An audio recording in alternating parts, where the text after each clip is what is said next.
Então vamos começar pela ideia de nomenclatura, grau, valor numérico. Direto num exercício. Aqui eu gostaria muito da participação de vocês. Então quem tá no YouTube, deixa a mão no teclado. Ah, mas precisa escrever. Deixa a mão esquerda no teclado, então é a direita na caneta. Ah, mas eu sou canhota. Faz do jeito que você acha melhor, mas põe a mão no teclado, beleza? E a galera que tá no Zoom, põe a mão no botãozinho de abrir o microfone. Tá bom? Exercício 1 fala assim: dê o grau de cada um dos polinômios seguintes. Pessoas, primeiro, alguns nomes importantes. Esse negócio aqui, ó, tá vendo? Fica olhando pra cá, presta muita atenção, não se distrai. Isso aqui, ó, esse x ao cubo, é chamado de monômio. Esse menos 3x², com o sinal e tudo, também é um monômio. Esse mais x é um monômio. Esse menos x ao cubo é um monômio. E esse 5 é um monômio. Beleza? Tá legal? 5 negativo x² vezes y. Isso é um monômio. Esse monômio, ele tem o número menos 5, que recebe dois possíveis nomes. Eu vou usar os dois. O primeiro possível nome é parte numérica do monômio. Bem óbvio, né? É a parte que representa um número. Outro nome para esse mesmo cara é coeficiente. O coeficiente é a mesma coisa que a parte numérica. Agora, x² vezes y só tem um nome, a coisa toda, que é parte literal. Beleza? Tem gente que chama de letrinhas também, mas aí já não é o nome oficial. Então a parte numérica é o menos 5, a parte literal é o x² vezes y. Tudo bem? O grau de um monômio é definido como o número de letras que ele possui. Nesse caso, esse monômio tem grau 3. Tá claro isso? Tem 2x e 1y. Ele tem grau 3. Belezura? Ai, Gabs, poderia pensar como a soma dos expoentes das letras na parte literal? Sim. A soma dos expoentes das letras, né? Aqui é 2 e aqui é 1. Tudo bem até aí? Reparem vocês que o número 3, por exemplo, o número 3, ele tem como parte numérica o próprio número 3. E eu poderia dizer que ele não tem parte literal, concorda? E é assim que a gente fala mesmo, ele não tem parte literal. Mas você concorda que o número 3 é a mesma coisa que 3 vezes x elevado a 0, por exemplo? Porque x elevado a 0 é 1 para qualquer x.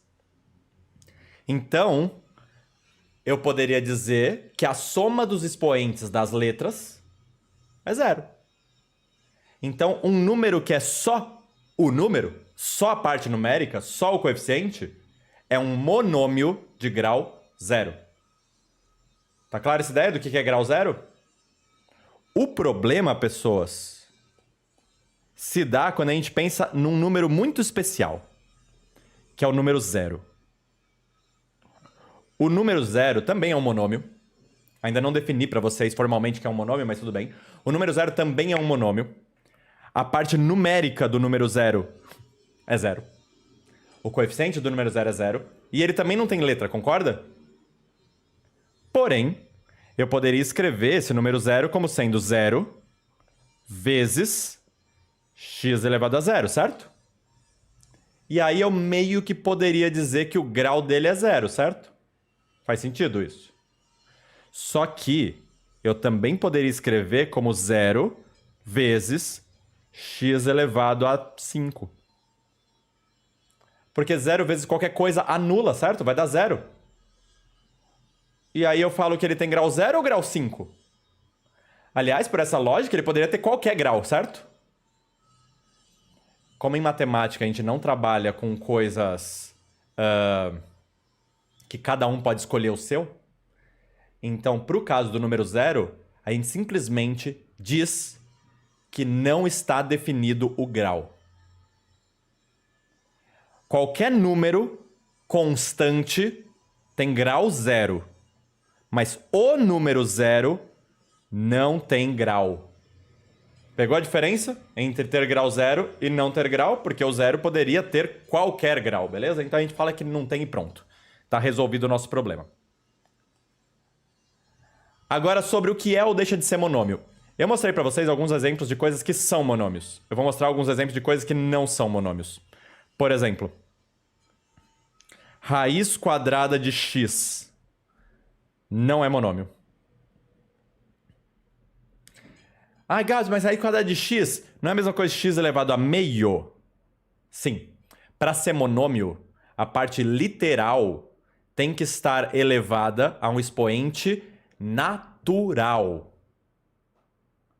Não é inteiro, é natural.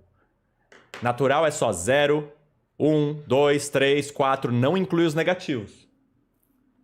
Da mesma maneira que raiz quadrada de x não é, 1 sobre x também não é monômio. Porque 1 sobre x poderia ser reescrito como x elevado a menos 1 e menos 1 não é natural. Tá claro isso? Tá. Outro caso que não é monômio. Seno de x. O x aparece dentro de uma função trigonométrica. Isso daqui não é um monômio. Outro caso que não é monômio. Log de x. Na base 10, por exemplo. Também não é monômio.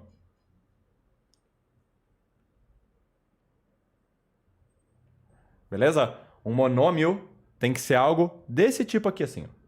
Pode ter variáveis diferentes, não tem problema nenhum. Mas não pode ter variável dentro da raiz, não pode ter variável no denominador, não pode ter variável dentro de seno, dentro de log, nada disso. Belezura? Tá. O que é um polinômio? É uma expressão algébrica formada pela adição de monômios. Ai, Gabs, quantas palavras chiques. Eu não tenho roupa pra ouvir esse monte de palavra chique. Aqui, ó. Se eu somar um monte de monômios, o resultado disso é um polinômio. Ai, Gabs, você não acha que é meio informal essa palavra um monte? Quantos são um monte? Pode ser 2? Pode. Pode ser 20? Pode. Pode ser 1? Pode. Então não é um monte, né? Um polinômio é uma soma de uma quantidade qualquer de monômios. E quando eu digo qualquer, eu tô falando que pode ser 0 ou mais. Ah, Gabs, como assim? Se não tiver nenhum monômio, é um polinômio? Sim, esse aqui, ó. Não tem nenhum monômio. Ou tem quantos monômios você quiser, concorda?